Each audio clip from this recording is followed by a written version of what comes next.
Coming up on the Wisconsin Vegetable Gardener Radio Show, we're going to give you Essential Oils 101, things that you should know. Powdery mildew, what is it? How do you treat it? What does it cause? We're going to discuss all that. And we're going to talk to Sharon Morrissey. She's the horticultural garden expert for University of Wisconsin Extension, Milwaukee County.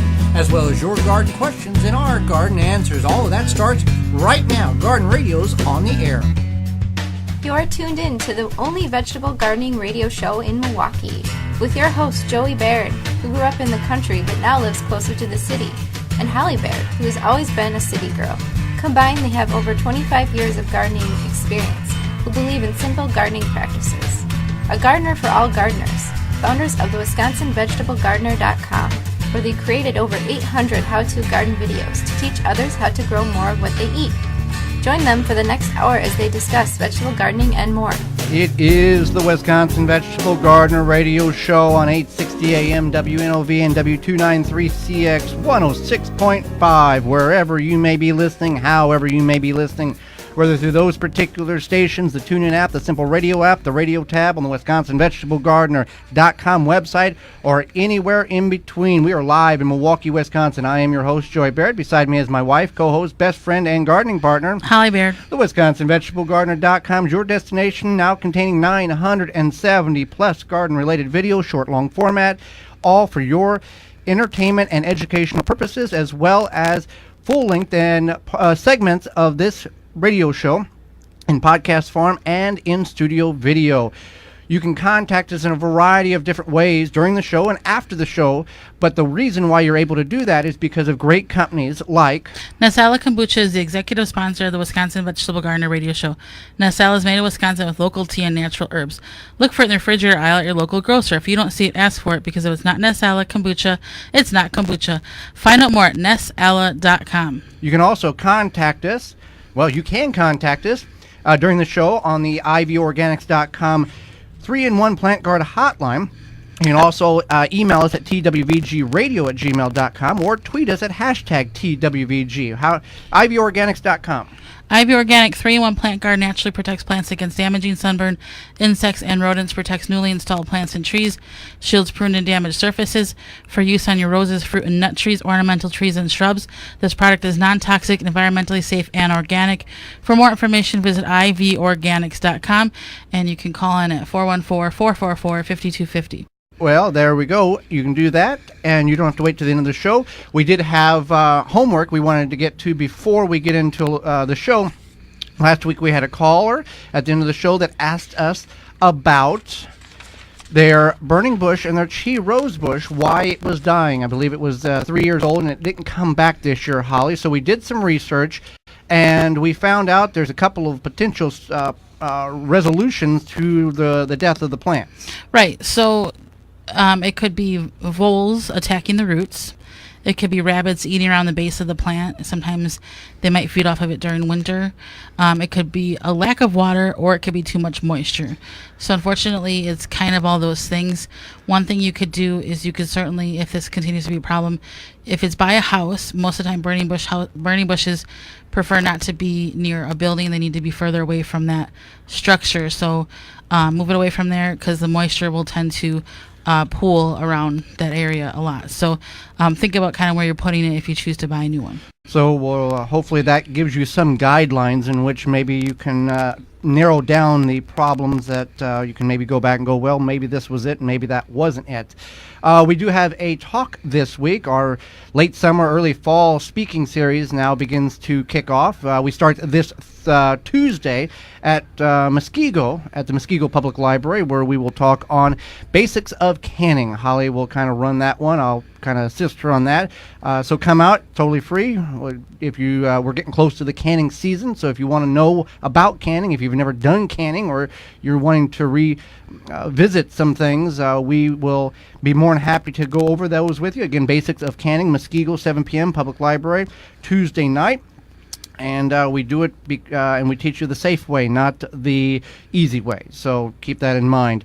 So with that being said, you can find out all of our speaking appearances under the Come See Us tab on our website, the WisconsinVegetableGardener.com. I think we've got 8 or 9 left this year in that in the series there. So we're going to get into essential oils. Now, a couple of weeks ago, we had Amanda from Freedom Homestead on, and she is a big user of essential oils, and she kind of teased us a little bit about, told us a little bit about essential oils and what they were used for. We're going to go in more in depth with this. Now, Holly, I didn't know what essential oils were until I met you. Didn't know that existed. Had no idea. So we're going to go over some of the basic essential oils and what they are and what they can be used for. But there's a disclaimer here. Right. So essential oils are a great way to enhance your life, your garden, your anything pretty much. Good people use them to keep bugs away. You can make homemade cleaners. You can do skincare, all sorts of things in your garden. So they are beneficial. However, this is not medical advice by any means. There's just things that I found, and there's many things you can find online, but I wouldn't use essential oils as a necessary cure, but they may enhance things for you. We can only talk about our personal experience. Right. But again, we're not PhD doctors or essential oilologist on this. We just know what worked for us, what we've been told. You have to take this information and do your own research, and it may work just as well for you, or it may not work at all. So there's your disclaimer. So essential oils, Merriam-Webster defines essential oils as a natural oil typically obtained by distillation and having the characteristic fragrance of the plant or other source from which it is extracted. And that's about right. Some fragrances are extracted by distillation, steam, different things, but that's essentially what that is. So basically, you're not going to make some essential oils in the basement on a weekend. Is that kind of, to the extent of what you would get from buying from online providers? Right. And people often ask, why does this little bottle cost $8 or something? For like one fluid ounce or something like that? Yeah. They're usually, it goes by milliliters, okay. But basically, like a shot glass size of a bottle, can cost anywhere from $6 to, I've seen like $35. Well, isn't some of that rare stuff like hundreds of dollars? It can be. Yeah. And but so that's something we don't deal with the rare stuff. So don't get we just deal with the normal, I guess, would be the categorized. Exactly. Yeah. And so something to keep in mind that the process is that they're extracting this fragrance, and so basically like they have to grow a whole field of lavender to attain this. So it's not like something you're just going to pick up from your backyard if you wanted to make your own oil. So that's something to keep in mind. But many common uses for oils, like I had mentioned, is skincare. During the winter, when I have stuffy nose, before I get in the shower, I'll put a few drops in the bottom of the tub and as lavender. the steam. No, eucalyptus. Eucalyptus, yes. Yeah, and use the steam to make that oil kind of fill up the whole bathroom. So and the concept of that is that oil, that fragrance, opens up your nasal passages. Right. And allows some of that to drain in combination with the steam. Now, you also have, and maybe we're going to get to it here, the infuser where the diffuser. Diffuser where it fills the room. It's basically a mock humidifier, but it emits this aroma. It's not a humidifier, I know, though, but it has the essential. It acts like it. It fills the room with this fragrance that you put in a pad that it pushes so you're breathing it in all through the night. Right. That's one thing that many people do, and that can be to make your house smell good, because there's different scents like citrus or juniper, or lavender. So as opposed to buying like a plug-in or something or a candle, that's a more natural way to make your house smell good. And then another thing I do is I've done different skincare things with them. One time Joey was sick and he had some sore muscles, so I made a muscle rub with, I believe it had eucalyptus, peppermint, and I can't remember the other one, but it was relieving to him. So there's different things that you can do to make yourself feel better, essentially. Right, and in the home, I guess, in the homesteading means of taking care of yourself environment, if you have lungs that you're coughing stuff up, there are different essential oils in which you can put in that diffuser, and it will help loosen all of that gunk in your lungs. Now you're going to cough it up most likely, but that's one way, and to go about if you want to try to go more of a non-medical way, I guess. Right. And it did work for me, Yeah. but it may not work for you. And then there's a popular oil blend. It's typically called thieves oil. Or depending where you buy it, it's like also called germ fighter. And many people diffuse it in their homes during flu season or combine it with a carrier oil, which I'll explain what a carrier oil is in a second. And it has a kind of a pleasant, spicy, warm scent, but it's been known to have antibiotic properties. Now, not all of these essential oils are a pleasant smell, in my opinion. There's some that have kind of a unpleasant smell. Mm-hmm. But you know that saying, sometimes in life the things that taste the worst are the best for you, type Right. of thing, and that's kind of the same. But for the most part, they smell Right, decent, right. yeah. They're not all strawberries and cherries and blueberry. They don't all have that really sweet aroma smell to them. So let me explain what a carrier Yeah. oil is. So that's typically going to be it's going to be a cold pressed oil, and typically it's going to be something such as grapeseed, almond, or almond oil, and then what's called fractioned coconut oil. So if you've ever used coconut oil, you know that at room temperature or colder, it's a solid. Fractioned coconut oil is made so that's a liquid and stays a liquid. So it's beneficial. It doesn't solidify. No. There's a property in there that they've got to the stage where it's always going to be a liquid. Right. Okay. So that's something like I had a skin rash recently, and I put some lavender and tea tree oils into my fraction coconut oil, and it helped immensely that rash. And with that rash, it was a reaction to deodorant Yeah. that you thought it was an all-natural deodorant, Right. And it had too much baking soda in it, which reacted to your body. So you did this mixture, and within 3 days, the irritation and it was cleared up, completely cleared up. So you didn't have to go to the doctor for that. It worked very well, Right. And it didn't burn or anything like that. You didn't even know, it was just doing its thing. Right, definitely. And I have a friend who is an aromatherapist, and she went to school. It was just I think like a 6-month course or whatever, but she's a certified aromatherapist, and this is something that you want to keep in mind, is that some of these oils can be harmful in the sense that they have, and you can Google this, they have, they're phototoxic, which means that if they're exposed to sun, if they're on your skin and you expose it to sun, a lot of UV rays, it can have almost like a sunburn effect on your skin. Only like a magnification through that liquid and burn your skin. Now, it's not all the oils, because you'll see recipes for make your own sunscreen, and it includes adding essential oils so it smells better or whatever. It's typically the citrus ones. So that's going to be things like lime, lemon, orange, grapefruit. Any of those have the higher level of phototoxicity. So you want to keep that in mind, and if you're not sure, then you can also do a Google search. Planttherapy.com has a good information thing about the phototoxic oils, so that's something you should look into before you make something that you're going to put on your skin and then be exposed to UV rays for a long time. So with essential oils, are we talking there's only like 12 or 15, or are we talking there's hundreds and hundreds of different types of essential oils that one can choose from for specific purposes? I would say there's probably at least 100. Okay. Yeah. And different size bottles, different pricing, Right. all that stuff. But essentially, if you get eucalyptus oil from company A, it's basically the same type of eucalyptus oil from company C, or is it like anything else? The more you pay for it, the better processed it is, or is there kind of a realm in which just because it's more expensive doesn't mean it's more pure or better? No, and there's multiple level marketing of essential oils, or you can go to your local health food store and buy them. I'm going to say I purchased mine from planttherapy.com. My friend who's an aromatherapist, she purchased hers from there too.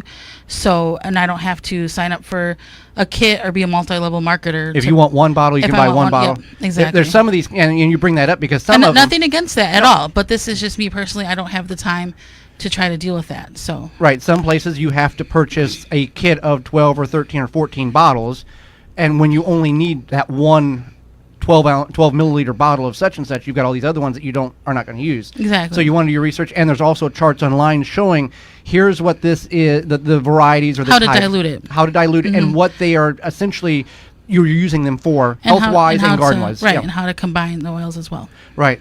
So that's just a little bit about essential oils. And again, this is not medical advice. This is advisory advice from us to get you, maybe you didn't know what essential oils were, and now you are maybe going to look into it because it may be a little more for minor issues than going to your local physician. So just something to throw out there. When we come back, we're going to talk about something that probably a lot of you are going to or have or will experience, which is powdery mildew on your squashes and vine crops. Right after this. Never miss a thing. Sign up for the Wisconsin Vegetable Gardener newsletter. Go to thewisconsinvegetablegardener.com and click on the newsletter box. The number one key to healthy, productive plants are the roots. Starting from seed to full-grown plants, rootmaker.com has the answer. From seed starting trays with an innovative design that air prunes the roots, creating a fabulous root system, never again will you have root-bound plants, to multiple gallon grow bag sizes to raised beds. Rootmaker.com has your grow needs covered. Visit rootmaker.com. Do you have a little space to grow? Check out Greenstock Vertical Gardens at greenstockgarden.com. Greenstock is engineered to grow with its innovative space and water-saving design. You can grow vegetables, flowers, herbs, and even strawberries in just 2 square feet of space. Grow up instead of out. Perfect for the porch, patio, or deck. Grow up to 30 plants in a small space. Greenstockgarden.com has everything you need to grow in the littlest of spaces. Proudly made in the USA. For more information and to purchase, visit greenstockgarden.com. Beans and Barley Marketing Cafe, a neighborhood specialty grocery store for the East Side and Greater Milwaukee area. You can find all you need, from fresh produce to bakery to organic frozen dinners, from wine to fresh squeezed carrot juice. A health food store with hundreds of products, vitamins, supplements, bath and body items, magazines, cards, books, and a knowledgeable staff. Catering available, open daily at 8 a.m. The restaurant serves breakfast, lunch, and dinner 7 days a week with a menu of good, healthy, homemade food, including vegetarian and non-vegetarian specialties. 1901 East North Avenue, Milwaukee, 414-278-7878, and online at beansandbarley.com. I want a garden center that listens to and understands my needs. I want to buy my gardening products from a local business with strong ties to the community. All I want is a garden center that truly values their customers. It seems like everyone is selling plants these days, but I'm having a hard time finding quality. I take pride in my garden, so I want my garden center to take pride in their products. Where will you be going for all of your gardening needs this season? Blue Mel's Garden Center. We are your answer. Blue Mel's, 4930 West Loomis Road, 414-282-4220. Now back to the Wisconsin Vegetable Garden Radio Show with your hosts, Joey and Holly Baird. It is the Wisconsin Vegetable Gardener Radio Show on 860 AM WNOV and W293CX 106.5. So glad you've decided to join us on this Saturday morning here live in Milwaukee, Wisconsin. The Wisconsin Vegetable Gardener is your the WisconsinVegetableGardener.com is your destination for all things gardening. 970 plus videos, digital magazines, Twitter, Facebook, Instagram, and all of that goodness, and a whole lot more fun there. Well, a whole lot of fun was and is when fresh produce, such as peaches, are drove right to your neighborhood, and that's happening right now in the area from tree-ripe.com. Right, so if you like fresh produce delivered right to your neighborhood, you should check out Tree Ripe Citrus Company. You can find out where to pick up this top quality produce at tree-ripe.com. They have the stops off at your neighborhood, different parts of your neighborhood. They also they go to different farmers markets where you can buy smaller portions.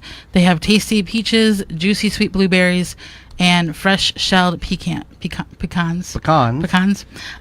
They're just super delicious, right, Joey? Yep, we canned ours a couple of weeks ago. We got them up in the Cedarburg area. They're going to make multiple stops around here again. If you go to tree-ripe.com, you can. And they have locations all over Iowa, Upper and Lower Michigan, Minnesota, Illinois, and of course right here in Wisconsin. Tree-ripe.com is your go-to for your freshest produce around. Check them out, and in the winter they have produce all year round. Peaches in the summer and citrus. And they have citrus in the winter. Right, citrus in the winter. Peaches, blueberries, and pecans in the summer. Mm-hmm. So let's get into powdery mildew, Holly. It's a problem that many of us have in our gardens, and maybe you had it and you didn't know you had it, and you just thought it was common, ordinary, the way the plant grows. What is powdery mildew, first of all? So powdery mildew is a fungal disease, and it typically affects your vine crops, like your squash and watermelons, beans. zucchinis. Beans, beans not as much, but it can affect your beans. And powdery mildew, we as gardeners, as vegetable gardeners, think of that. It affects many different species of vegetation, from trees to flowers to vegetables. So it's when we reference the powdery mildew on your squashes and your melons and all of that, that's what we are known. Well, that's what we know about. That's what we're talking about. Vegetables. We're not going to talk about your tree or your flower that has the powdery mildew on it. Right. So what happens is that because of that powdery mildew. Now, if you have a mild case of it, it's okay. It's typically not going to be a problem. But if it looks really thick, what's going to happen is it chokes out the plants from getting to perform their duty of chlorophyll, so they don't get enough sunlight to their leaves, so they cannot process correctly. Some people say it doesn't affect them. We've always seen a dramatic change whenever the plant gets the powdery mildew on it versus when it doesn't have powdery mildew. So on a tree that is a very mature tree, if you have some form of powdery mildew, your tree is not going to die. It's got enough life in it, enough other leaves in which it can photosynthesize. If you're talking a butternut squash, a spaghetti squash, a zucchini, for example, they only have maybe 12 or 20 leaf structures. So when 90% of those get covered, it's kind of hard for that plant to produce photosynthesis or absorb the sunlight. So what does it look like, first of all? So it looks like a powdery substance on your leaves of your plants. Yeah, it looks like somebody sprinkled powder on the leaves of your plants. More of a dingy off-white powder. Right, and so when you have a lot of humidity or a lot of rain, and you have warm evening temperatures, warm night temperatures, it doesn't allow your plants to dry off completely. Now, sometimes you can't have any control on this. Right. Oh yeah. No, not at all. It's not like you're doing something wrong 99% of the time. You're not. This is just how it happens. This is how it works. This is how mildew forms, with that dampness that it's not allowed to dry off on the leaves. One of the contributing factors can be if you're above ground watering before it gets dark. That can really lead to a lot of problems as well. So that's something to keep in mind. And you can put the plants further apart. That's one way to prevent this in the future. If you have only one plant with the powdery mildew, it might not hurt just to yank that plant out and move on with your life. You need to be vigilant. You need to keep your eye on it, because if you see powdery mildew forming on 2 leaf structures or 2 leaves, go ahead and remove those. Cut those straight off from the base of the plant, like for example, zucchini, or the stalk if it's a pumpkin or watermelon or whatever, and remove those, throw them away, because this can spread. This can spread from leaf to leaf, and if you're touching infected leaves, you can actually carry those spores of mildew over to uninfected leaves and actually infect the rest of your plant. So you need to be careful with that.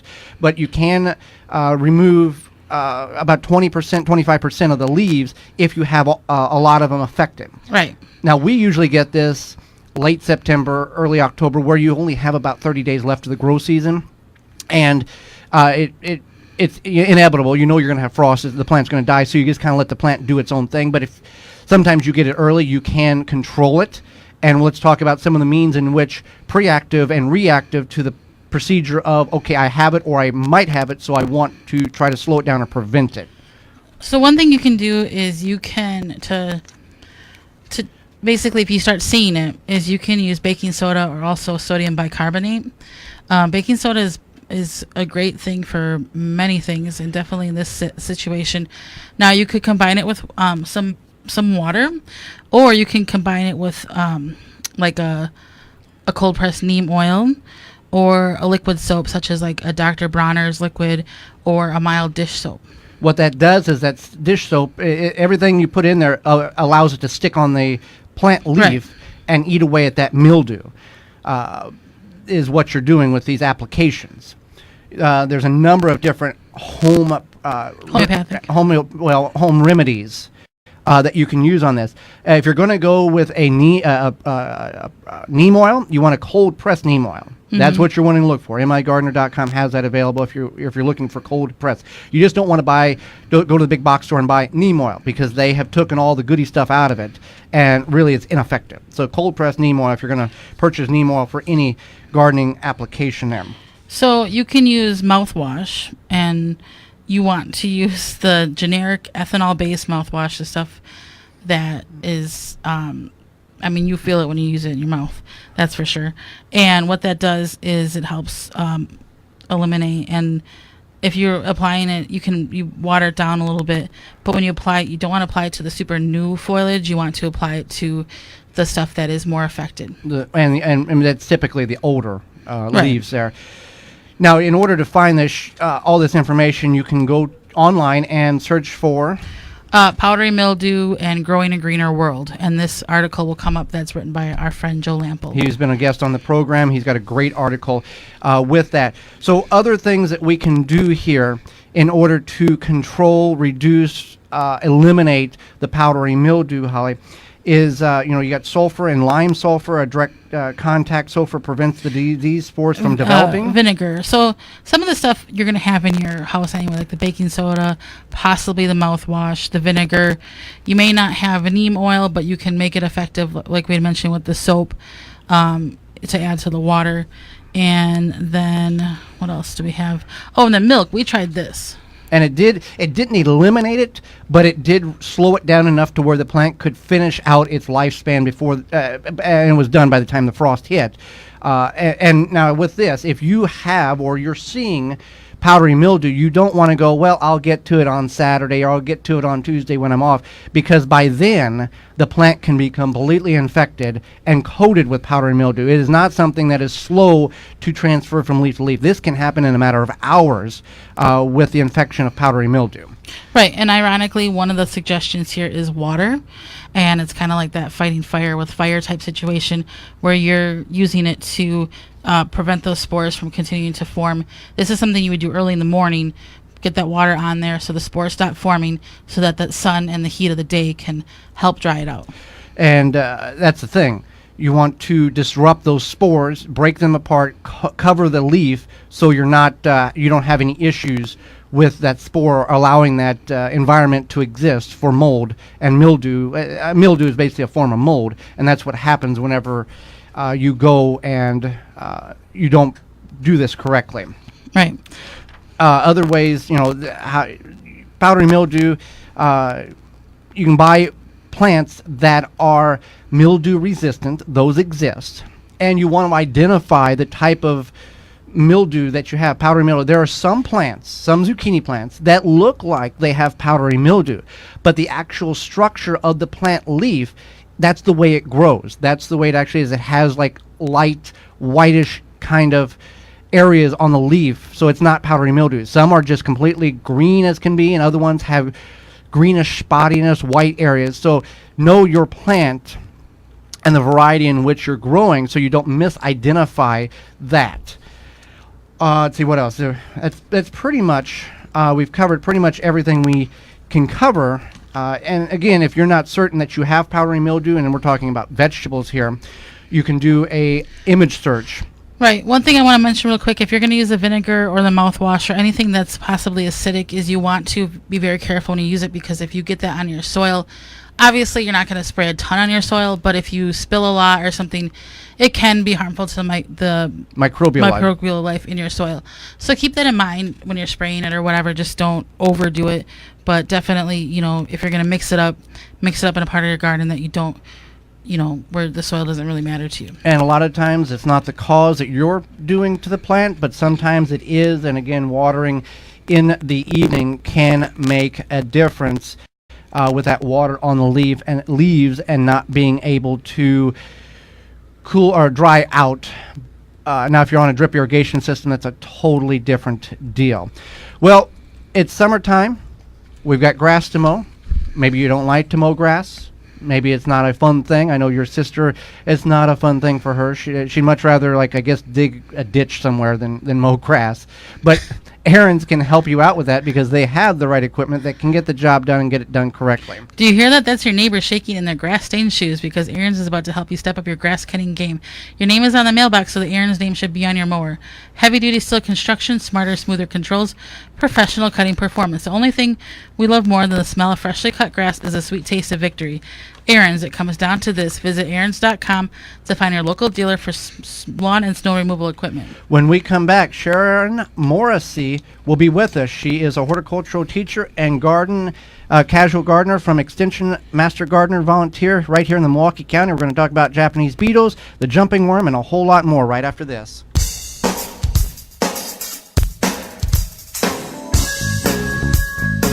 Have a gardening question? Email Joey and Holly at twvgradio@gmail.com.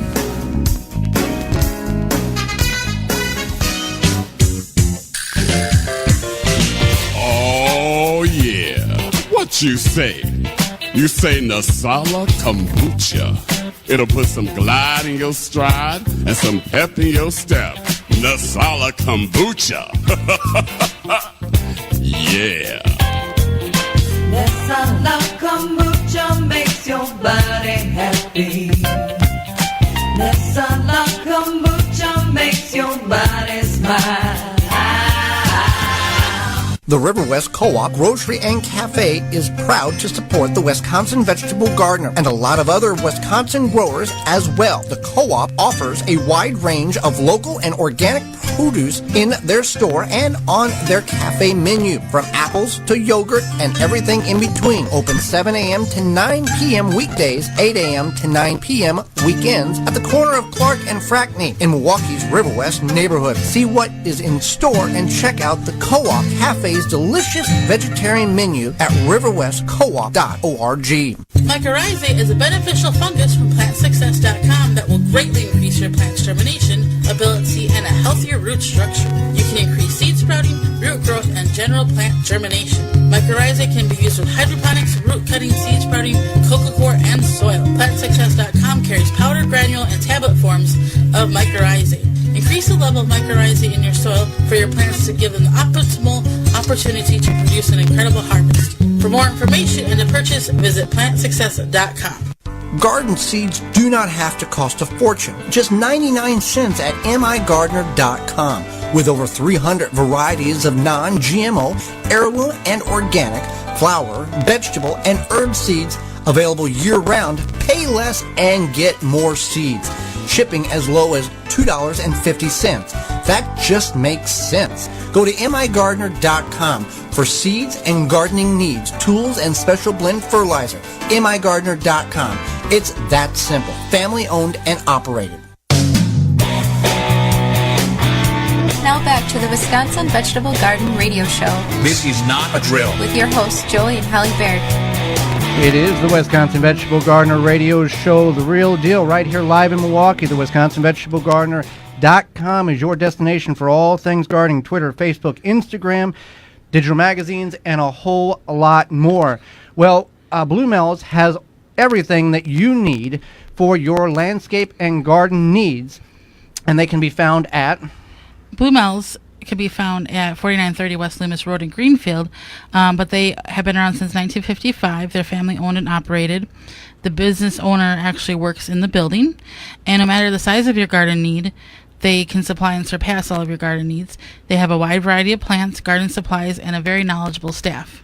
And they have talks that are going on every Thursday at their location, and we will be there August 17th. August 17th on Basics of Canning. So if you want to come out and see us and learn a little bit about canning, if you missed the Muskego one this week, you can certainly come out and see us on that. And you can go to bluemels.com or call 414-282-4220, and they're at 4930 West Loomis Road, just south of Layton on Loomis. They got a coffee shop. They've got playgrounds, places for you to landscape, all that stuff. They got all that stuff there, and a whole lot more. So let's go to the ivorganics.com hotline and bring in our next guest, Holly. Sharon Morrissey is a premier horticulturist and teacher of both casual gardeners and Extension Master Gardener volunteers.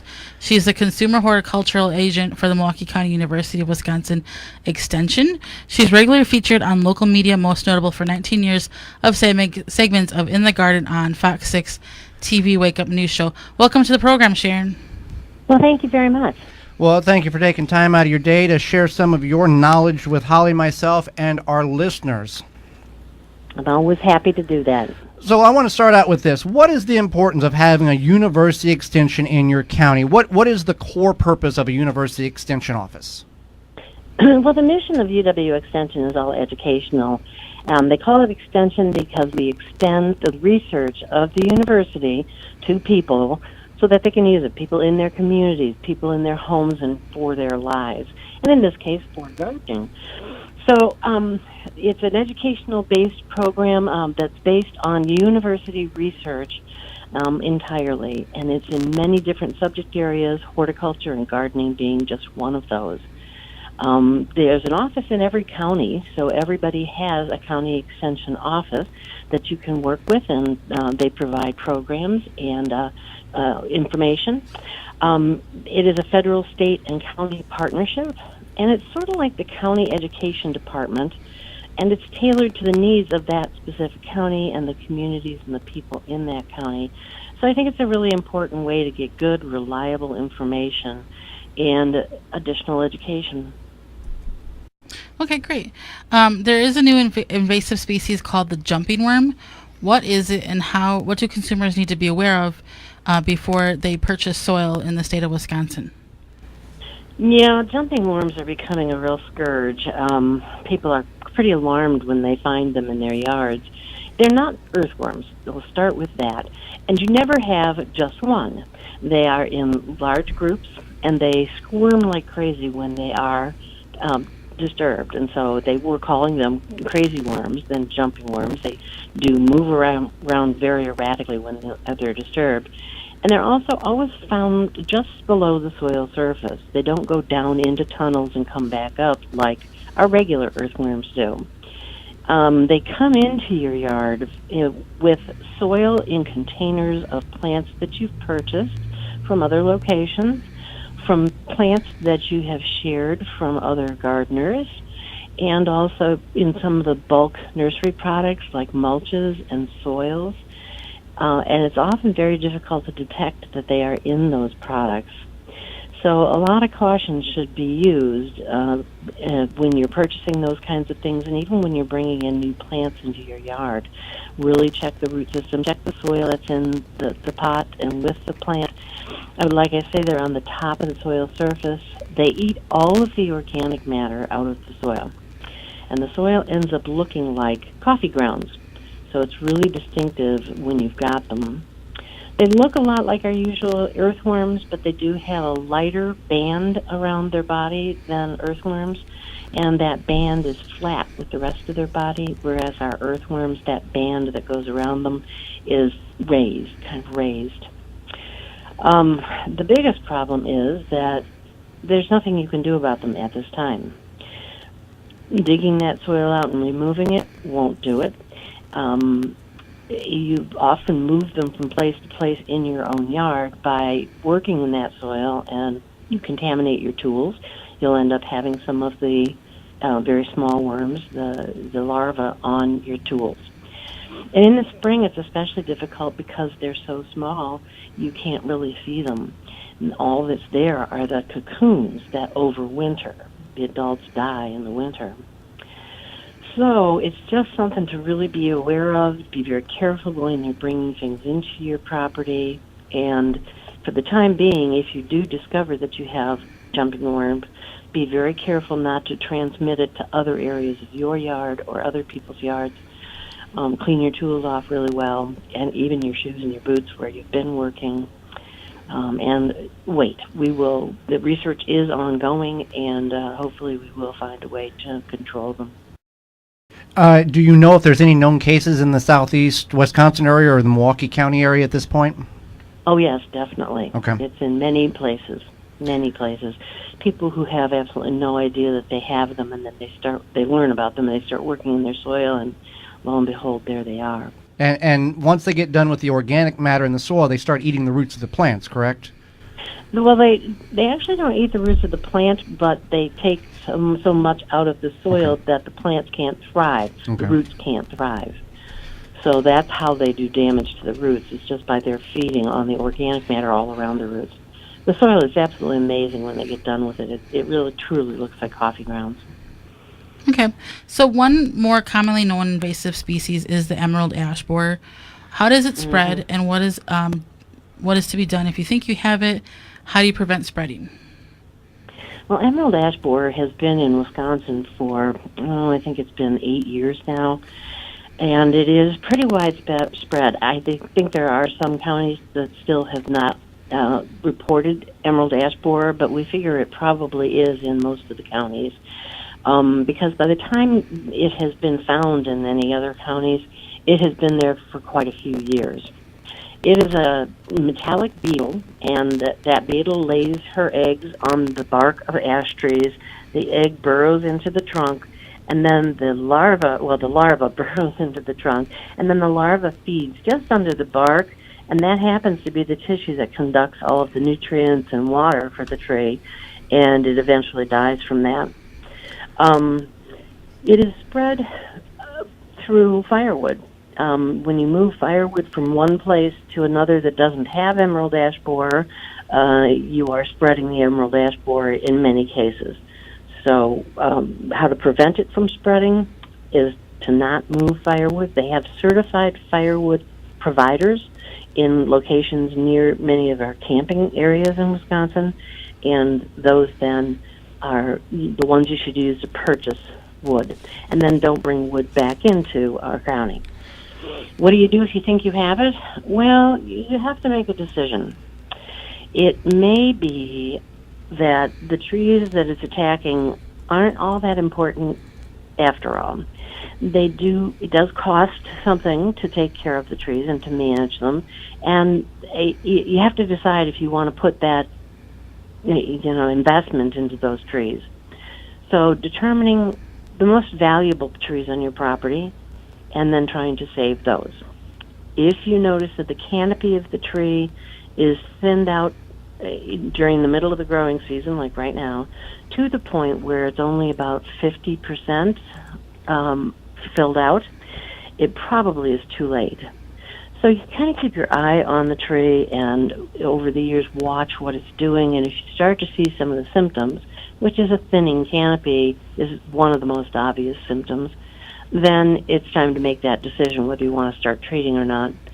And the treatments are very successful, and it can be done by a homeowner. You would need to do it every year. It's a simple chemical mixed with water in a watering can, and you water around the base of the plant, the tree. You don't even have to go out to the drip line like you do with many things. So it can be treated. It's very effective if you treat. If you don't treat, eventually your ashes will die. So it's not a great situation. I notice emerald ash borer kills trees all over the place as I'm driving around. You can tell two things that you can tell. You'll see a tree that has almost no leaves on the tree, but there's this one area where there's this great big glob of stems and leaves kind of in the middle of the tree or coming from the trunk of the tree. Those are called epicormic sprouts, and those are a sign that your tree has emerald ash borer. The other thing is that woodpeckers love the emerald ash borers, and so the woodpecker population is thriving. They go to the tree and they start hunting around for the larva under the bark, and to do that they kind of flick with their beak, they knock off pieces of bark. They call it flecking, and the area where that bark has come off is lighter colored, and so it's a very distinctive tan versus the gray of the bark. And sometimes you'll see a whole portion of a tree just all tan because the woodpeckers have been feeding on the larvae there. So if you're at that point, it probably is too late to do anything about it on your own property. So just go out and check them and monitor for it, and then be ready to make that decision. For gardeners like us, during the summer, there's a lot of diseases that we believe we have. For gardeners, if they feel they have a true disease on whatever plant, vegetable, foliage, whatever they have, how's the best way to identify it on their property and do it correctly? Well, diseases, when you look at them, are very difficult to distinguish one from another. But there are definitely certain things to look for. And most of the diseases that we find on plants are things that, we kind of know can occur on the plant. And so doing some research or doing some literary research, checking into what are the most common diseases on that plant is one of the best ways. And so going to a website that has university research-based information, they have lots of fact sheets about the common diseases, and if it's a local website, a local educational source, then they will have the publications about the things that are most likely to find locally. So in Milwaukee area, well, in Wisconsin, you can go to our state extension website for horticulture, and that is hort.uwex.edu. And then in the search box, you can type in the plant you're trying to grow and just say, let's say, tomato diseases. And it will give you a list of the publications on tomato diseases that we have through the UW extension. So searching for the plant that you're having the problem on is probably the first place to start. And then in that description of how to grow that plant, it will tell you what common diseases there are. You also have the option of doing a general search on the internet. And again, it's good to look for a university research-based site. And one way to do that is to type in, say, tomato diseases, and then leave a space, and then type site:/.edu. That will mean that all of the results you get are from educational sites. And then you can look through those, and you'll be able to tell if it's a local EDU organization. And really, most times anything that's in the general vicinity, your region, is all right. So a Minnesota site is fine. An Iowa site, Illinois, Indiana, they're pretty long states. They have some other zones, warmer zones than we do. Cornell is very good. Michigan State is very good. So those are the kinds of sites to look for and find information from if you don't find them on the Wisconsin extension site. Absolutely. We do also have a email service that is staffed by our Master Gardener volunteers who are trained to do these things, and you can send a message to them through this email site. You can also send photos to them, and that's very helpful if you can accompany it by some photos, close-ups of the leaf or whatever it is you're looking at that you think is diseased. And if I can give that email... Yes, go ahead. It's planthealth.advisors, ADVISORS, at uwex.edu. And they will get back to you within a couple of days. We have Master Gardener on duty doing those emails 5 days a week, so you should be able to get an answer pretty quickly. Well, Sharon, we thank you greatly for taking time out of your day to join us, sharing a lot of information that our listeners can take and use on their property and be aware of problems that they didn't even know was existing here in Wisconsin. Well, thank you very much for having me on your show. You're very welcome, and we'll be back right after this with your garden questions and our garden answers. Have a gardening question? You can call into the ivorganic.com hotline at 414-444-5250 right now. Do you have a problem with deer or small herbivores eating your vegetation? There is a natural solution that is safe for your pets and family. Bobex is the answer. An environmentally friendly solution to protect your plants, will not wash off, and is guaranteed. Bobex Deer was independently tested against 9 known competitors and rated 93% effective, second only to a physical barrier. Bobex can be used on all types of ornamentals, trees, and shrubs. Ask for it by name at your local independent garden center. Find out more, visit bobex.com. BOBBEX.com. The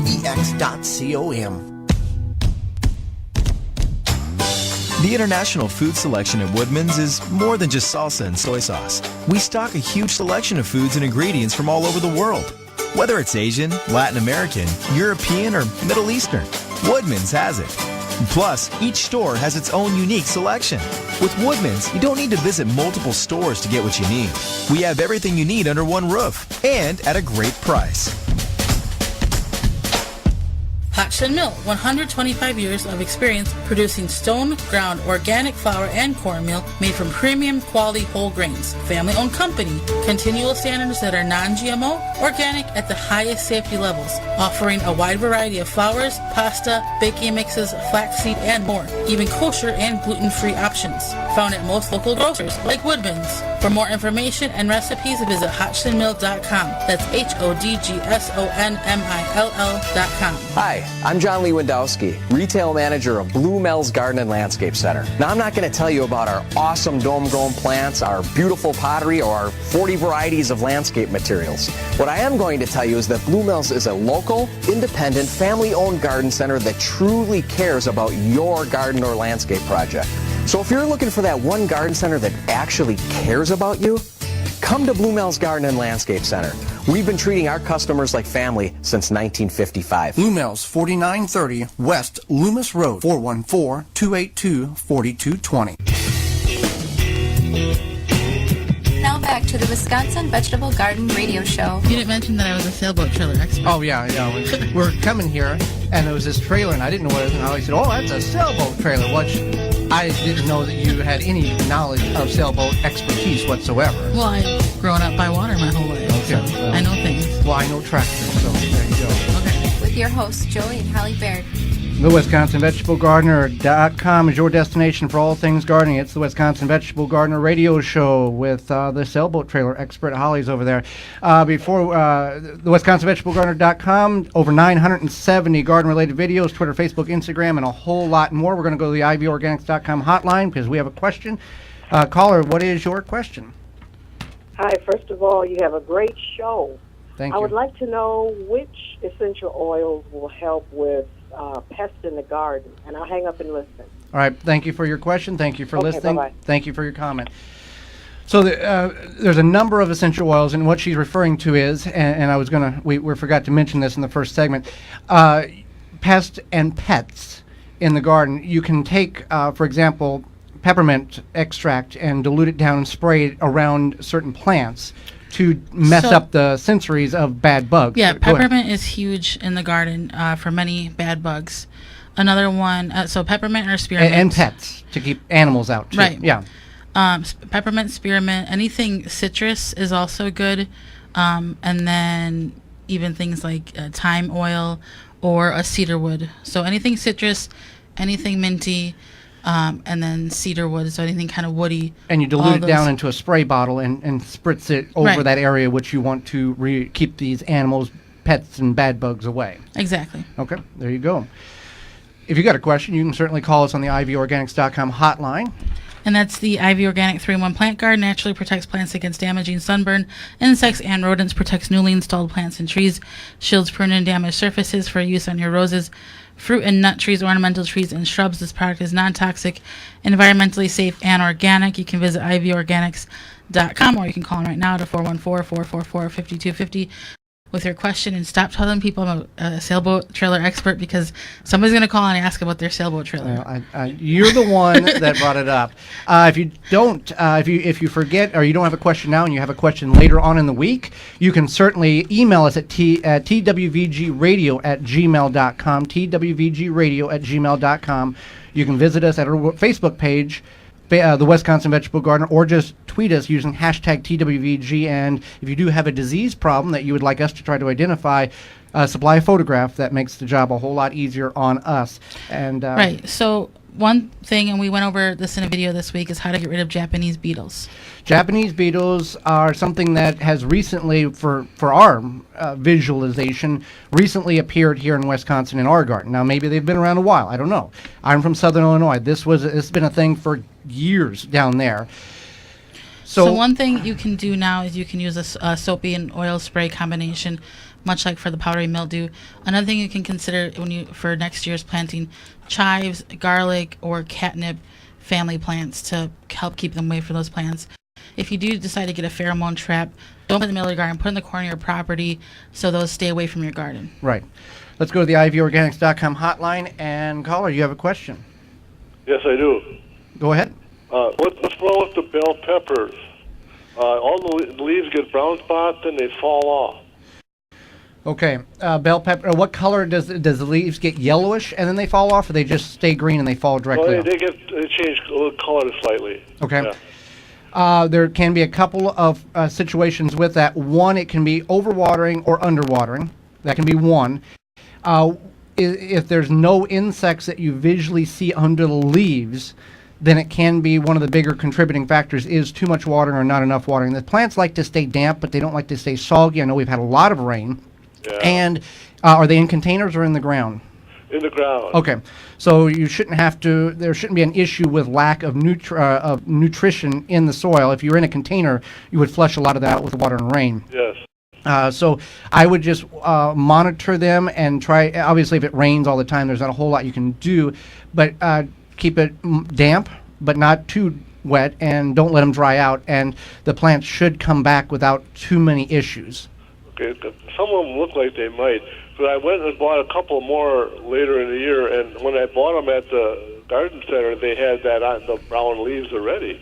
I thought maybe I could resurrect them, but I don't know. I'm watching them. A lot of times when you buy, and you did nothing wrong, you did what we have done many years, go and try to get a plant that's cheaper, that's on sale, and try to save it. A lot of times those plants have gone through such a stress by being in the container so long that they have already gone to a reproductive state and putting on small fruit to carry on traits of that particular strain of pepper or tomato or whatever, and it may not come out of that stress. It may just be, I'm stressed, I'm putting on that reproductive, and then I'm going to just die out because the roots are so bound up in the container. I've had good luck through the years, but this year it must be too much rain, I think. We're seeing that with some of our peppers, in-ground peppers, that they get really yellow and they drop off too, and we've even got in a very well-drained area. So rain is good, too much rain is not good. It's hard to get a good balance. Okay, thank you. Thank you for your question. Thank you for your call. Thank you for listening. What else do we have that's come in on the on the WisconsinVegetableGardener.com, Twitter, Facebook, Instagram this week via questions? Okay, so there's a purple-looking scum color on my tomato plants. It almost looks like a purplish powdery mildew, kind of just like a scum almost. So what's going on with that?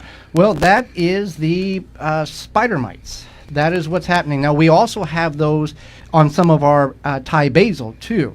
Spider mites is a mite that creates a tiny spider web that starts eating the tissue of the plant. This is most prevalent on tomatoes, but they do affect many different species of vegetation. Now, there's a couple of things you can do here. What you can do is you can mix. Well, before we do that, I want to put this out there.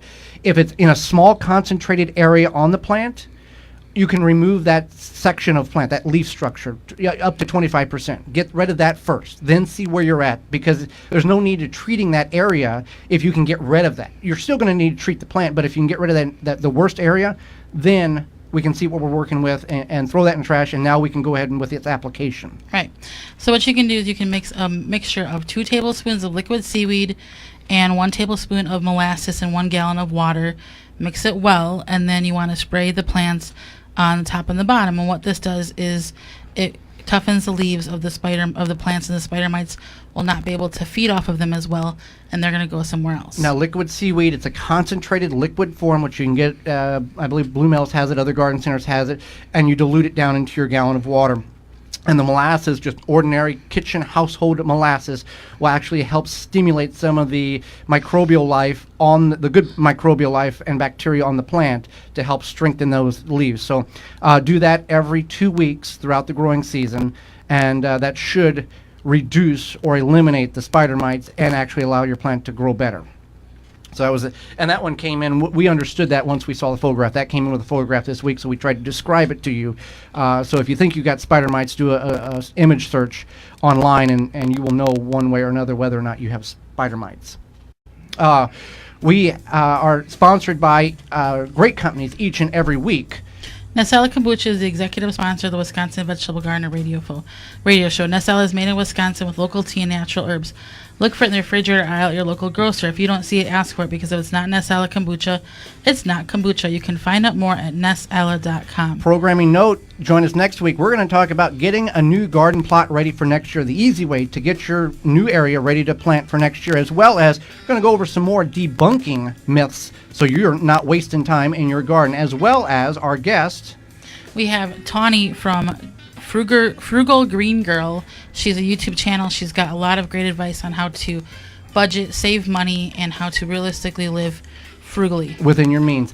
Miss any portion of this show or want to revisit in its entirety, you can find that under the radio tab at the WisconsinVegetableGardener.com website.